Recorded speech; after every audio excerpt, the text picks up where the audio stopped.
Kaixo, gu Alba, Olatz eta Irene gara.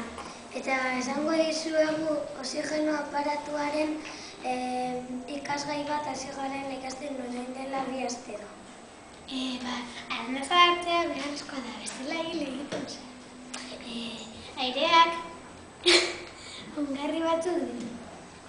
Nitrogenoa, oxigenoa, karbono dioxidoa, argona eta klorina. Birikia.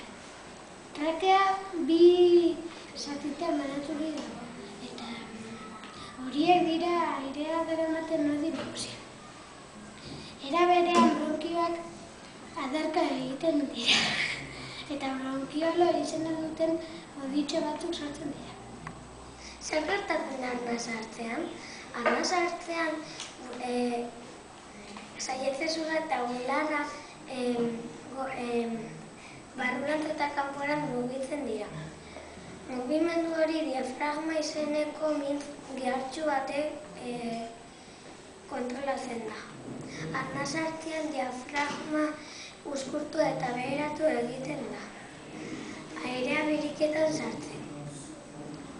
Airea botatzean berriz diafragma lasaitu eta goratu egiten da gure airea biriketara iristeko.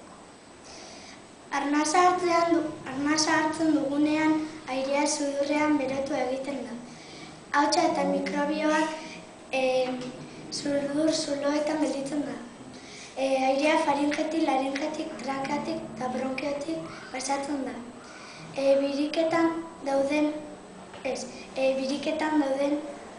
Biriketan ondoan dauden hezurrak hauek dira. Diskar hezurra, saietz hezurra eta bular hezurra. Hauek dira birikiak babesten.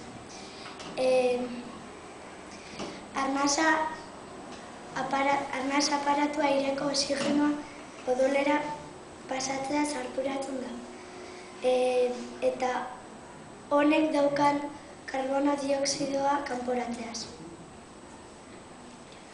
Agur eta hurrengo batera arte.